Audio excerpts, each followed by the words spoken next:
UEFA champions লিগে ব্রুগার বিপক্ষে 3 বার পিছিয়ে পড়েও সমতায় ম্যাচ শেষ করেছে বার্সেলোনা।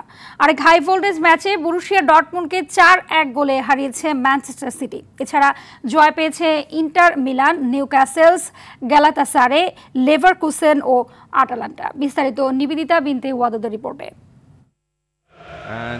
ক্লাসিকোতে হারের তিক্ত স্বাদ পাওয়া Spanish giant Barcelona Belgian club ব্রুগের বিপক্ষে তিনবার পিছিয়ে পড়ে। তবে 3 বারই সমতায় ফেরে কাতালানরা, হার ঠেকিয়ে আদায় করে 1 পয়েন্ট।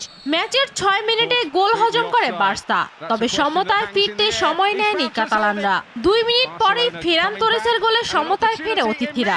17 মিনিটে কার্লোস ফোর্বসের গোলে লিড নেয় ব্রুগা। গোল হজম করা বার্সার সমতায় ফিরতে বেশ কিছুটা সময় অপেক্ষাই করতে হয়।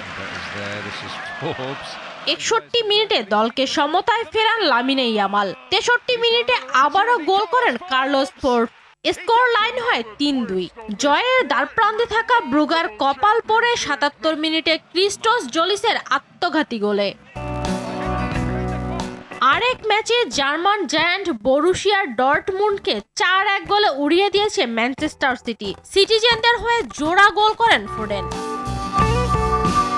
এছাড়া ওসিমহেনের হ্যাট্রিকে আয়াক্সকে 3-0 গোলে হারিয়েছে গ্যালাতাসারে। এছাড়া নিউক্যাসেল অ্যাথলেটিক বিলবাওকে, লেভারকুসেন বেনফিকাকে এবং ইন্টার মিলান হারিয়েছে কাইরাতকে।